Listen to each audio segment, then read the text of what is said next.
This year's Coachella has been a huge conversation online, with clips going around everywhere of the festival. From celeb appearances like Taylor Swift popping up to the surprise guests that came on stage, people have been admitting that this was actually a good year to go, despite what reports said prior to the festival happening. Leading up to the festival, people were saying that this year just wasn't it. Coachella was dead, nobody cares anymore, nobody wants to go, influencers don't even want to go unless they're going for free. I mean, there was just so much being said about this festival. Ticket sales were reportedly not comparing to the previous years either, with a large number of tickets still available for purchase leading up to the festival's weekend 1. Weekend 2 tickets were still available at the first tier pricing, and people were criticizing the headliners, feeling like the selection this year fell flat. Online outlets also accused the festival of starting to drum up rumors around who would be at the festival and drama surrounding the headliners just to get a conversation started about Coachella. People had talked about Taylor Swift maybe going and showing up, and Vulture had reported that Doja Cat was clapping back to people on Twitter, and there were just a ton of things being said that felt like this was all an attempt to have more eyes on the festival and get a conversation going. But multiple conversations ended up actually getting started this weekend, and they've honestly only seemed to get rave reviews from critics online, like Rolling Stone writing that this year brought nostalgia and enchanting energy. Some of social media have also admit that they regret not going to the festival. Someone posted a TikTok saying, "Me talking to my friends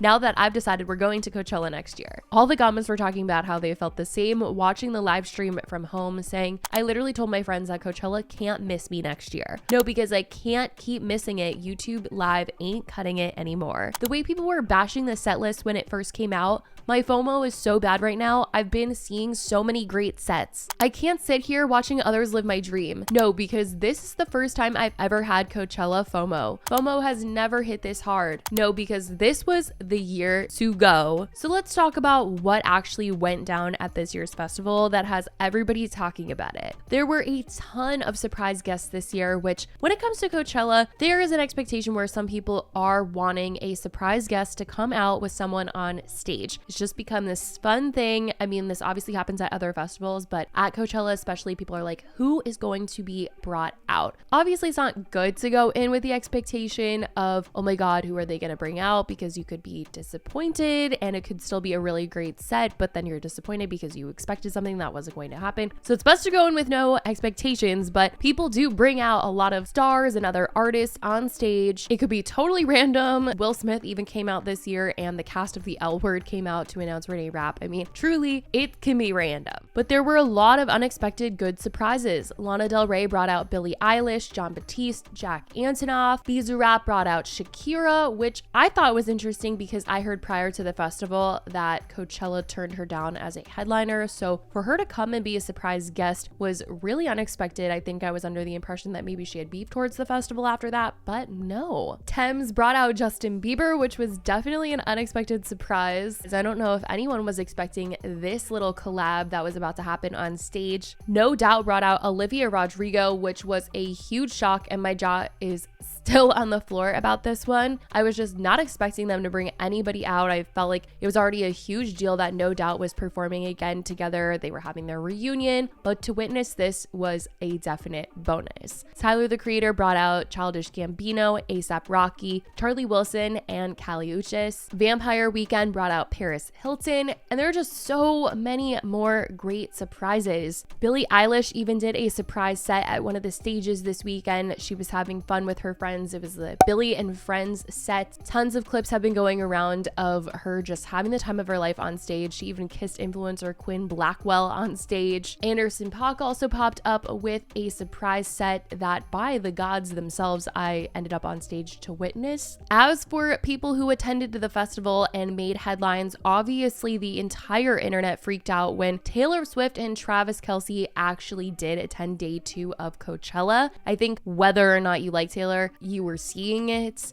but she was spotted supporting Bleachers and Ice Spice. They also went to go see Jungle and Dom Dalla. Tons of clips are going around of her and Travis in the crowd. And when she got to Ice Spice, everyone was freaking out. I was kind of wondering if she might go see Ice Spice because I had heard right before we got there that she was at Bleachers. And when I tell you the entire crowd freaked out and cameras started going in the air, I was like, what is everyone freaking out about? Put my phone up and then I see like a glimpse of Travis Kelce's head and and I was like, she's here. I just could not believe it. And Ice Spice gave her a little shout out while she was on stage before she played Karma. She was like, hi, Taylor. Taylor was later spotted also attending Neon Carnival, which is a party that happens after Coachella. James Kennedy was DJing. Billie Eilish and other big stars also attended Neon Carnival. As far as some mishaps that happen at Coachella, there's always some sort of audio issue or something that's going on at Coachella. And Grimes definitely experienced having such a crazy set in terms of technical difficulties.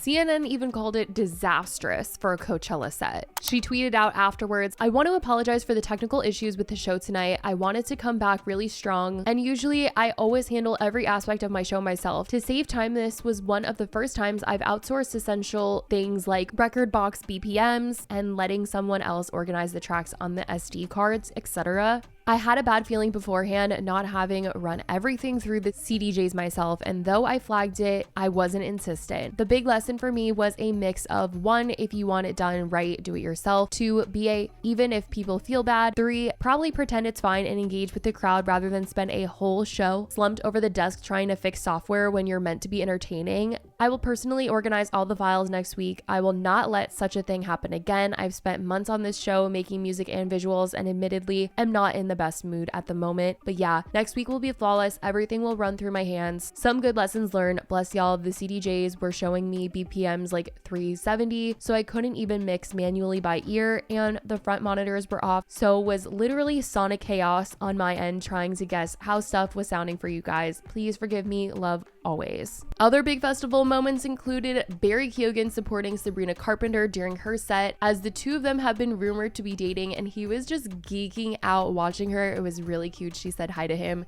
while she was still on stage, and I don't know, he just seemed super giddy, like, that is my girl, I can't believe it type of vibes. Renee Rapp seemingly hard launched her relationship with Toa Bird, at least fans think so, after the two kissed on stage during her set. She also brought out Kesha, which was huge. They sang TikTok, and Kesha changed the words from wake up in the morning feeling like P. Diddy to wake up in the morning like F. P. Diddy. This was a huge moment, as P. Diddy is currently in a whole lot of trouble for a whole lot of things. Several lawsuits have been filed against Diddy, 5 in just the last 4 months, which has led to him being the subject of a federal crime investigation. He's been denying what's come out about him, all the allegations and things stated in the lawsuits against him, but the situation has only proved to be more and more serious by the day, as federal agents recently raided his LA and Miami mansions last month. So that was why she was switching up the words. Now, as for the festival itself, Friday didn't seem that insanely crowded until right before Lana's set. Honestly, I was kind of wondering what the vibe of the festival is going to be, just because there's been so much said about low ticket sales and people not being as excited to go to the festival. So I was like, what is it actually going to be like? When I tell you, everybody showed out for Lana. It seemed like tons of people had just gotten to the festival to see her, which there's also a lot of events happening at the same time as Coachella, brand events, parties. Sometimes people don't even go to the festivals, they just go to the events that are happening simultaneously with Coachella. I mean, it's a lot to do all of it, so people kind of just pick one, but sometimes if you're going with the brand, then influencers or celebrities will get a free ticket to go to the festival. And it seemed like a lot of people showed up to see Lana specifically on Friday, and she really gave a show. She made this grand entrance that had my jaw on the floor. She came in on a motorcycle, and I was watching the screen, and suddenly she was right in front of me. Like, I truly could not believe it, you guys. As for Saturday and Sunday, the festival seemed packed. The crowds were way bigger than Friday. Tons of people went to see No Doubt, and it felt as though maybe they should have headlined because there was really just so much hype in the crowd for them. Tyler, the Creator, was the headliner that day, and he had recently done his own festival in Los Angeles back in November, and I love him, but the place was unfortunately not that filled up for him. No Doubt had a huge crowd, and I just think that Tyler recently having done an LA festival kind of played into maybe people not wanting to see him as much, because I do think that a lot of people that went to Flog would also go to Coachella because it's a local-ish festival for everybody that lives there. And there was also just a lot going on at the same time as Tyler, but he was amazing as ever. And like I said earlier, he did bring out a couple guests. As for Doja, I was worried, you guys. The crowd, 2 minutes before she went on, it was looking empty. tea. I was like, oh no. But it did end up filling up a lot. Once she was on the stage and a couple songs in, people started to come in. The crowd was getting thicker. It was definitely packed by the end of the night, but I mean, for a minute there, I was like, what the heck? Like, this is not looking good. Her performance did raise some eyebrows though. She was dancing in the mud at the end, and it certainly was an interesting way to close out the entire festival. She did have several outfit changes, brought the choreography. I mean, she put on a show. She brought out several people. She brought out A$AP Rocky, 21 Savage, and Tizo Touchdown. Some had commented on her set list afterwards because of the fact that she did a lot of songs, a majority of the songs from her newer album Scarlet, instead of doing a lot of her older songs, which I think when it comes to Coachella, people are like, you know, what are they going to do? Are they going to do their hits? Are they going to do the new stuff? What is it going to be? Because I think a lot of the artists are under the impression that not everybody in the crowd knows who they are or knows their entire discography. They want to keep the entertainment up. But Doja was like, we're doing the new album. Like, I don't care if you know it. I'm going to bring my best and I'm going to play the songs that I want to play. So people were like, Doja Cat's set, making me realize I don't know Doja Cat discography at all. Doja really hates her pre-Scarlet discography. Doja is not done with Scarlet yet. I hate this beast so much. I knew the set list was going to piss me off so bad. A whole discography of hits, and she's performed one only. Now, she did perform more than one older song, Tia Tamera, Need to Know, Streets, but I will say she did perform at Coachella back in 2021 where she did perform a lot of her hits. So I think she wanted to do something more fresh this time. Instead of just doing the same set list that she might have done back then, she wanted to put on a different show. Some did comment that they felt the performance was a bit much, especially the part in the mud, commenting to posts that shared clips of it saying, this is too much, trash and weird. I'm a Doja stan, but it looked like she was rolling in. So lots of opinions going around about this year, but overall it seemed like the festival got a lot more praise than people originally thought it would. But I want to know what you guys think. If you went to the festival, let me know how you thought this year was, and if you didn't attend, let me know your thoughts on all the posts going around on social media from the star-studded event. This year might have been one of my favorites, but most exhausting, running around to all the stages, maximizing my time. There was just so much to see and still so much missed, but I'm certainly not regretting going. We'll see if anything crazy goes down once weekend 2 happens in a couple of days, but until then, I love you guys so much, and I will talk to you in the next video. Bye, guys.